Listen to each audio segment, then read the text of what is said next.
Welcome to Up Close and Personal, seen exclusively on MalcolmPresents.com, a streaming platform heard around the world and beyond, wherever that beyond is. And today, I'm your host, Malcolm Berman, and today my guest is, introduce yourself, Earl. Hi, I'm Earl Jacob. I'm Earl Malcolm's Jacob. guest for the day. It's a guest for the day. And Earl happens to be my neighbor. And every time I speak to him, I found out something more interesting in his life. And I thought he'd be a very good guest to talk about because he's has done so many things. I know for Things. about 10 years. And each time we talk about something, it's something else is revealed. I know basically over here, you worked at Joe Allen's when you came out over here. When I was a kid, when I first came to Los Angeles in 1977, I was hanging out at Joe Allen, and they asked me if I would be interested in working there. So I became one of the managers and the doorman, or maitre d', or the host, or whatever you'd like to call it. And And I did that for a number of years, and we had a great time. We were it, kids. We were all young. Yeah, I don't remember Joe Allen's over here in Los Angeles, but when I was in New York, Right. Joe Allen's, what's on 46th Street and between 8th and Ninth Avenues? Yeah, you know what? I'm not exactly sure. I'd have to look for my matchbook. Right, it's about either 46 or 47, but In the theater, in basically, the theater. it was known for a restaurant that stayed open late and served dinner late. So a lot of the Broadway actors and actresses would go for dinner there after the shows or go for drinks. Well, it So was a theater. It was a theater crowd, and Roy Scheider and Neil Simon, Woody Allen, and a whole host of people were the initial members, or the initial guys that were needed a place to hang out. And Joe became the one to open the restaurant, I guess. and you did you ever go to that one or basically your experiences in No, I did when I was in New York, but I lived here. He offered me to come there for a while, but it was too soon. I was just out here in the 70s and wasn't ready to go work the door or learn the restaurant. I was just getting my feet planted in Los Angeles in the end of 1977, beginning of 1978. uh-huh. And were you an actor in your previous life or Well, I was an acting student in college, and I was a MC and a comic periodically at times, which I did out here as well. For Bud Freeman, who was sweet enough, he and his wife asked me if I would MC at the Improv, which I did briefly, and just been fortunate, been able to do a lot of different things. Did a movie with Stephen Verona, but I don't know what happened with it. Stephen was a wonderful director and just a sweetheart. I think he did the Lords of Flatbush with Perry King and Stallone and that oh group yeah. too. I like that one because basically I'm from New York and from Brooklyn. So I could relate to that type of thing. Did you do any did you do any stage acting? No, just in college. I did when I was studying. We did, you did one act plays or various segments of plays. That was the extent of it. And what college did you go to? Temple University in Philadelphia. That wasn't at the same time. That was Bill Cosby's school, wasn't Well, yeah, and he blemished the name of the it? school as well. But no, he was a guy who was very funny and an amazing and a forerunner for in his community in television and in TV for the most part, and then movies, and he was just a brilliant guy. But he had some kinks. Yeah. There's someone else I'm trying to think of. It was a top athlete that was from Temple. You know who I'm Cosby thinking was of? a Cosby was track and field as Yeah. well, but I don't know. I mean, we had great basketball team back in those days, the Big Five. I don't know who I could give credit to for going to Temple, but Well, it was a good school. back east, the schools were the basketball was king, and uh, well, again, I went to school in the college in the late 60s, early 70s. Right. New York was, I mean, they were basically the top teams of the league. Yeah, it was the Big Five. It was great. I was just a kid, Yeah. but we were playing, schoolyard basketball and street basketball and wire basketball. Well, Anything well, wherever you could throw the ball became a net. right, right. And when we used to play basketball, I remember in Brooklyn, we used to play that if it snowed, we would sweep up the snow and play in the concrete in the schoolyard. We did the We same didn't thing. need a gym. We had broomsticks and half bowls and full bowls and pinky bowls and pimple bowls. Along your way, I mean, every time we speak, I find out that you were friends with another actor or another actress who's well known. Well, it really goes back. We were all kids in those days. We were all in our 20s, late 20s. I came out here at 28 years old. So you just had everybody, not everybody, I mean, people from my generation. We were all out there attempting to go on auditions and doing comedy and acting and going out for commercials and the regular run of the mill, which everybody still does today, although it's probably changed today somewhat. In those days, everybody that kind of resembled you would show up at an audition. You know, The casting call.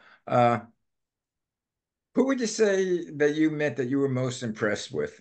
That still stands out in your mind. You've mentioned a lot of people, but I want you to well, tell me. I mean, there just so many people were so sweet, and a lot of good people. Uh, I had all the acting classes. Milton Casalis' acting class would come in on Tuesdays and Thursdays. Other acting classes would come in, so you'd have a whole host of everybody the same age as you. Kenny Norton was a sweetheart. Always liked Kenny Norton. Mimi Rogers was a lovely lady, lovely girl. Kenny Norton, the heavyweight boxer. Yeah, he was just a sweetheart. I think he did a picture back in those days, Mandingo. Uh, but Kenny, you went from boxing or from baseball. Eddie Marinara, who used to go out with Mimi Rogers in those days before she got involved with Tom Cruise. Yeah, Um, I met Eddie Marinara because he was friends with a friend of mine, Don Walker. I don't know if you've ever met Don. I don't know that I know Don by name, but Eddie was a sweetheart. He did Hill Street Blues. Yeah. My buddy John Riley, who ended up on did soap opera for many years, and I forget the name of the soap. Just a sweetheart. He and I became fast friends for life. John passed away a number of years ago.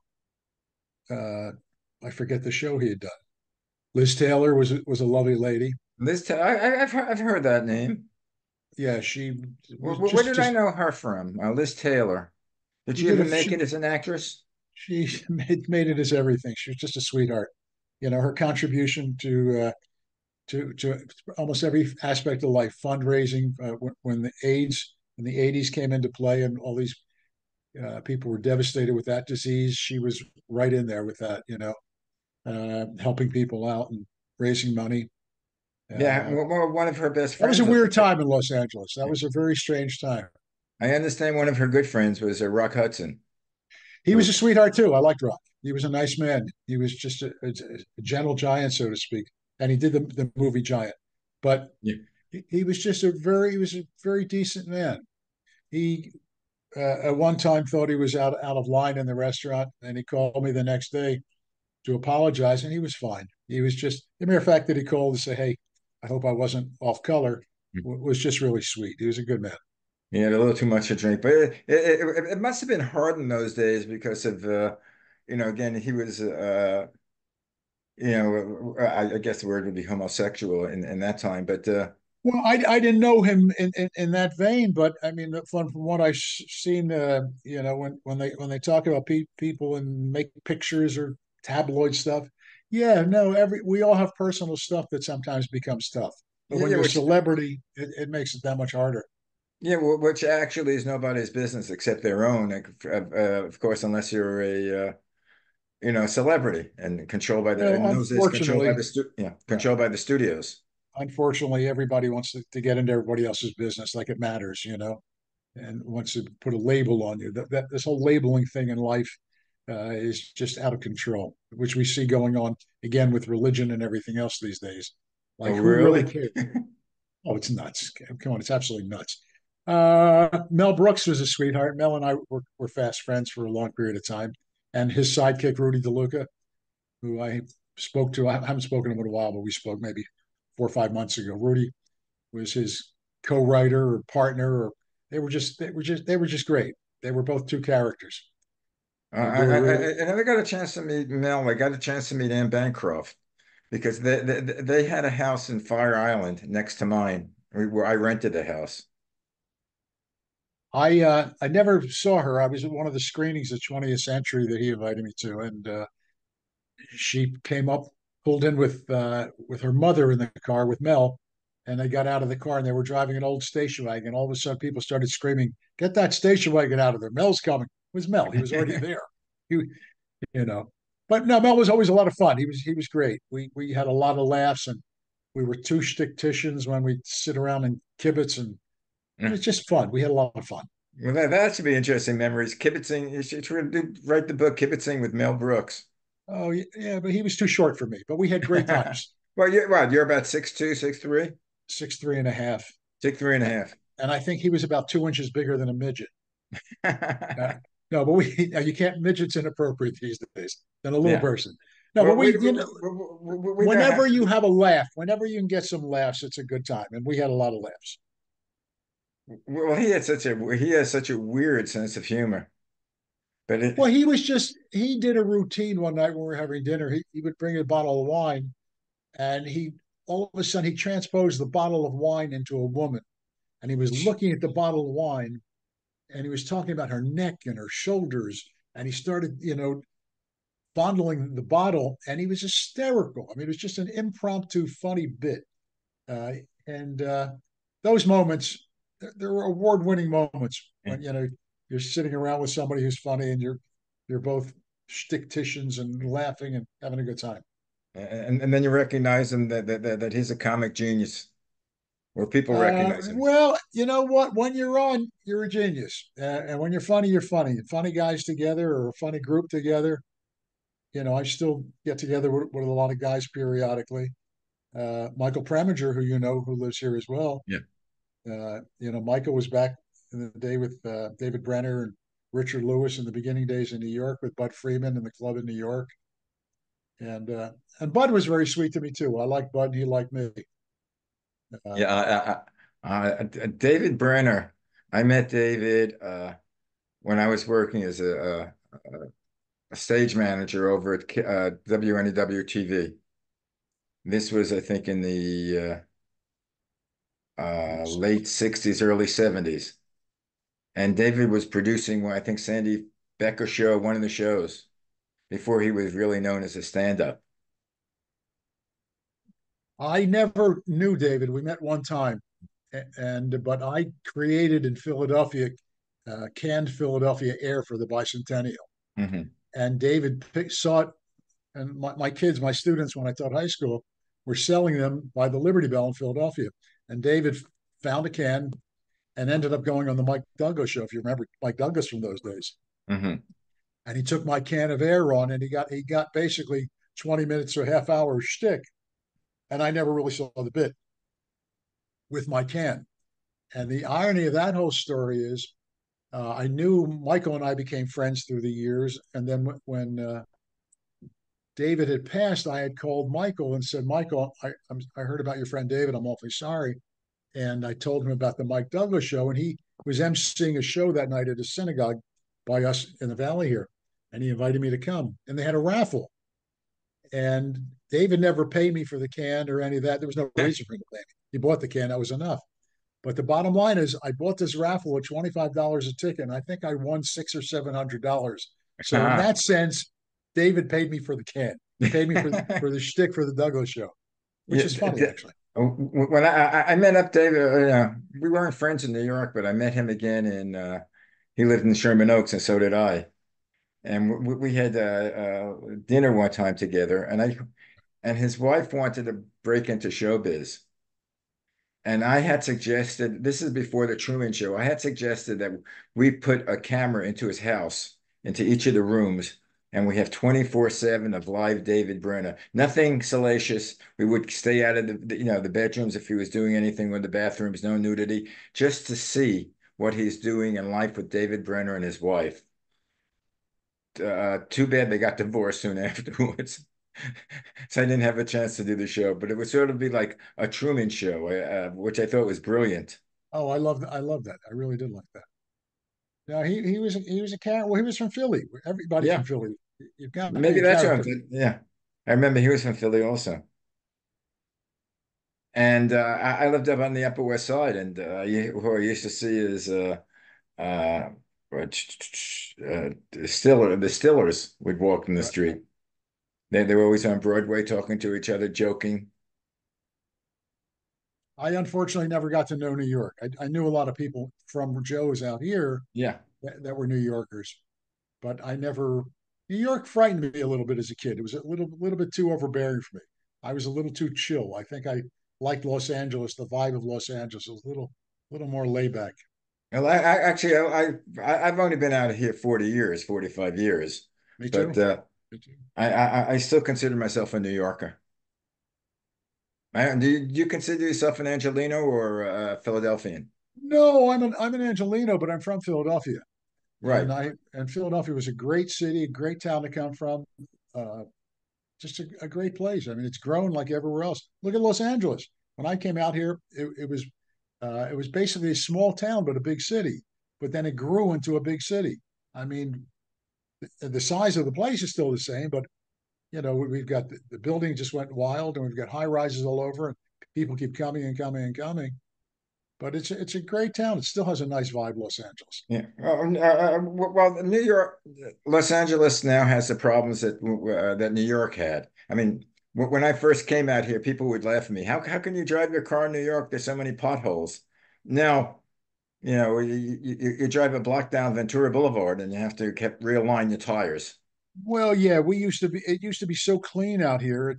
I think the human condition. People have just gotten sloppy and less caring. Hmm. But it's still a Well, great city. And I think they're no longer, like native Californians or native Angelinos. They have moved out, and a lot of people who move in are not really Angelinos. It's not that well, same temperament. I can consider myself a Los Angelino at this point. I mean, I've been here for so long since 77. It's just I still like the vibe. It's just gotten very busy. Uh, we're in the valley on the other side of the hill.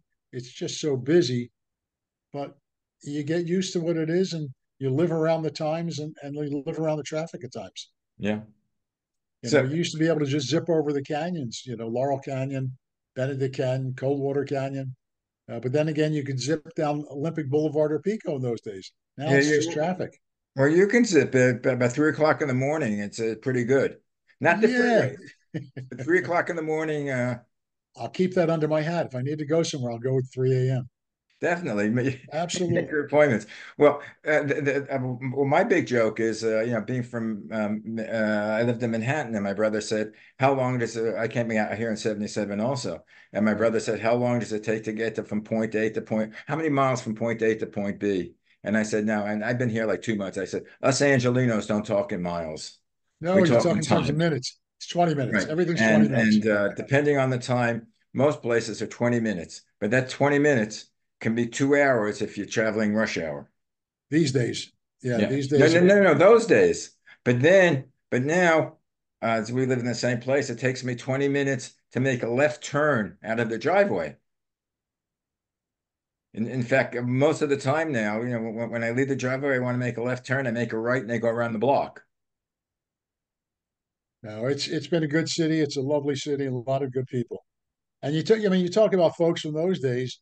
Again, when everybody's an upcoming wannabe or everybody wants, I mean, look, it's about work. But when you're coming out here and you want to be an actor or a comedian and you're trying to work, you see the same people when you were going out on the auditions all the time. And it was a smaller town though. So if you were hanging out at Joe Allen's or Kathy Gallagher's in those days, or if, wherever you'd be hanging out, uh, you'd see a lot of the same people. And it was really a comfortable city. It was a great city. So, where? Did you have any regrets, things that you didn't follow up on, or Well, I'm so chill and laid back. Yeah, I really had a remarkable life. I've had a lot of fun. I was always a people person, and Richard Lewis used to kid me at times, and he'd always make comments like, "What? You just came out here to work at Joe Allen?" No, I mean, I look. Sometimes your plans get altered or waylaid. No, I've really just had just a great, wonderful time, and it certainly isn't over. I mean, we're getting older, but we're still moving. We're still going. yeah? I may not be playing basketball like I did in the old days, but Well, as I always say, I lost my first step in basketball. Too bad. I mean, Richard Lewis, I think a few months ago passed away, yeah, he did. but he He, was well, he and Michael were best friends. my primogen. Yeah, they were good friends. Absolutely. So you came across a lot of famous people in your life. Well, but it's where we live. I mean, when you live in Los Angeles or New York, you're going to meet contemporaries in your age bracket, and if you're a people person, you'll come together. And I've been fortunate. I came together with a lot of decent people. Yeah. But you have more of that, the showbiz background, that you Well, that was the nature of generated Joe today. Allen. I mean, you started Yeah. asking me about Joe, but that was the nature of Joe's, and I was somebody that, look, I always considered myself in theater, and I always considered myself like basically a shticktician, and I yeah. like a statistician.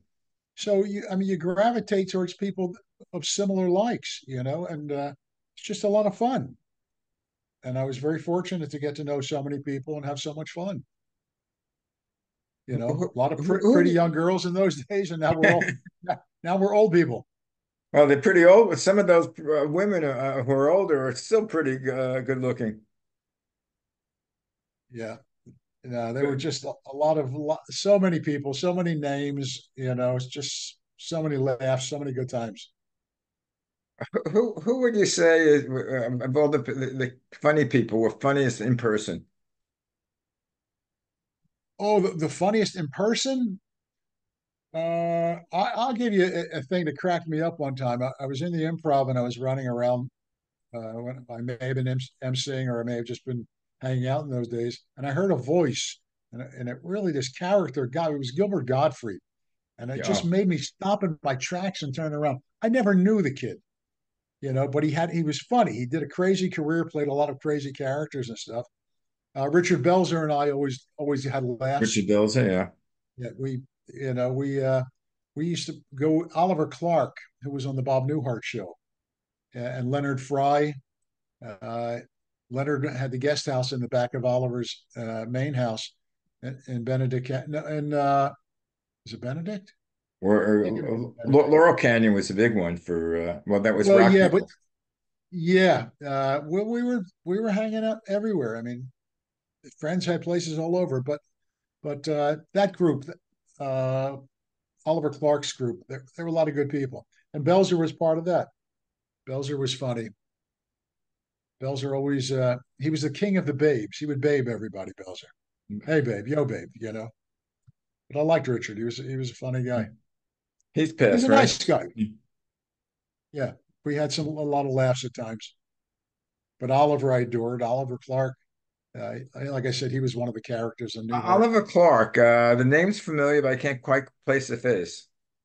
If you saw his face, you know who he was. And Jack Riley, he was another character on the Newhart show. And Jack was a sweetheart. He and his wife Ginger would always come into the restaurant. I like Jack a lot. I think you're drawn to people that are just nice people. I mean, pretense and nonsense doesn't last too long. But the core people that I had known out here, everybody was terrific. Really were. And occasionally you come across a Yahoo, you Yeah. know, but you don't get involved with the Yahoos. Well, I think probably you get what you give, and you give. You're that type of person. Well, that's really the truth for all of us. If you have that vibe, so to speak, it comes back at you. Just a lot of fun. Uh, Thinking about all the people. Marissa Berenson was a sweetheart, really a lovely lady, and she was coming in for a period of time, and we just kind of gravitated towards one another. We're just just with the vibe, just liking one another, and always a smile. So now I know you're teaching Hey, I'm teaching college. college, and what are you teaching? Well, I was teaching writing skills and effective speaking. Now I'm just teaching effective speaking. So it's winding down. My school was sold, so it's winding down. Your school is sold. Yeah, and it's we're in transition. So I've taught for about 5 years now, Mhm. and it's just I taught high school in Philadelphia before I came out here. Oh, I was a high school teacher for about almost 6 years, and my then I decided condolences. no, it was great. And Really?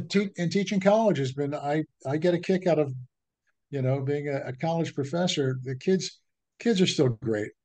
You know, you get a broad spectrum of personalities, and a lot of kids really try. A lot of kids don't try, but Yeah. it's just fun. It's good working with kids. Did you ever think of going back into show business or I've never left, Malcolm. You know, did you ever go out in casting calls and of or do course. people call? Yeah, yeah. Uh, Well, there's a lady that lives over here. You know her, of course, June Squibb, of course. I who, adore June. who, who just was discovered by Hollywood at 94 years old. Of course, she's been She's working. amazing. Of course, she's been working in show business as an actress since. Well, I know her from I don't know her, but when I did an interview with her, she was with I know I forget it, and Gypsy. Yeah, yeah. That many years ago. Yeah. She's 19, she's so vibrant. So she's just a doll. She's great. 1956. I know she's now opening, I think, beginning of the next month, she's opening in this movie. She's starring in, my mind is going. But she's a star of it as a grandmother, and she's a feisty lady. She's anything she does well. But just as a human being, she's an amazing lady. She's a lovely, lovely woman. Yeah. She had done So, that picture initially when around the time period we met or we're getting to know one another. She did the picture with Bruce Dern, Nebraska. Nebraska, Yeah, and at 84 years old, she was nominated for the Academy Award Best yep, Supporting Actress. yep, and she's just terrific. You know, she did. She had that television series she was doing on Showtime. Was it Showtime? I forget the name of the show. It was I'm oh not sure. goodness. Yeah, I Anyway, know she did a lot of voiceovers for cartoon characters. she's just a remarkable lady and a sweetheart. Name I thinking she was with Gypsy with Ethel Merman, 1956, and now Hollywood has discovered her. She was just on an interview on Sunday Morning with Jane Pauley, and she said, after Oh, I missed that. I didn't see that. well, there's one coming up, I think on I think it's this Sunday. Oh, that she's going to be on. Yeah, with Mo Rocca. Oh, okay. No, I'll look for it. You know what I want to mention? Coming here though, when we were moving into Horace Heights, where we live, Warren Stevens, who was a very good friend of mine, who did the Barefoot Contessa with Ava Gardner and, and Ava Gardner and Humphrey Bogart. What a sweet man! What a character! What a Warren was great. I don't know if you ever got to know Warren. No, no, I never got to know Warren, but I know his ex-wife, Right. Barbara Stevens, who lives here. Yep. Well, she came over. I think she was a model in London doing what she was Yeah. doing, and they met. And 2 kids later, Warren was great. But if you ever get a chance to watch the Barefoot Contessa, Yeah, you'll I've seen that enjoy movie. Warren. I don't remember him in it because I didn't know him back then. Well, he was the third lead because it was Bogart, Ava Gardner, and Warren. Well, Yeah, he was great. So we became fast friends, but going but out for when our I see martinis, listening to jazz. but when I see anything that he's on TV, I go to Barbara and say, expect a residual check. And she said, yeah, I get 5 cents, 10 cents. Well, he did Forbidden Planet with Ann Jackson? No, I'm forgetting the gal's Yeah, name with the lead. I can't think of who did it, but I've seen that one also. Yeah, he was just terrific. He was a guy's guy, Warren. We just hit it off and had a lot of laughs and listened to a lot of music. So what are you looking forward in the future? Do you have any Uh, living? well, it's wide open. I was going to say something stupid, but no, I'm. You know what, Malcolm? I just kind of am enjoying it all. There's places I'd like to go that I haven't been that I'd like to do. I'm looking forward to that. Uh, I don't know. I mean, there's always something on the horizon. Something picks you up or perks you up, and don't know. Don't actually. When I think about it, where I'd like to go, I don't. I've been a lot of places, but I don't know where I'd like to go. But I know when I get there, I'll have a good time. Yeah. It's just it seems to always work that way. Well, I it's can't good. do I can't do the sun anymore. My doctor forbids it. Well, that's like Sammy Davis said. Now that I can uh, live high on the hog, my rabbi doesn't let me eat it. But if you go to some interesting places, take your computer with you so we could do a Zoom cast from there. I am such not a computer guy. I'm old school. you know. No, I enjoy it. I mean, I look. I like the fact that we're doing this, but for the most part, I get nervous with the computers. And look, I'm not that old. I'm not making myself ancient, but I just don't. Well, the Yiddish word called vertummelt. Yeah. Oh yeah. Absolutely.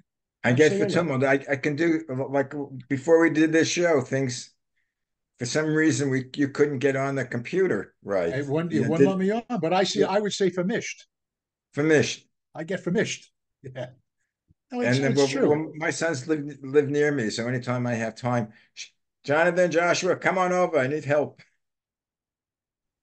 Kids just know how to do it. My nephews, I got two young nephew. I mean, I think the oldest Mosley is probably 12, and Kai is going to be 11. And these guys, they don't know any fear. They just do it. They do it. And I always felt that if I touched something, I'd break it. So I never got involved. Now, well, what I do is when I try to fix something that's wrong, I know I make it worse. That's a problem. But anyway, Earl, time is up. I just heard the beep, beep, beep, beep, Okay. beep. I can, We I, I have can breathe. I can breathe again. Here, let me sit you straight. can Now that we're leaving, I'll sit up. we have to do another half hour.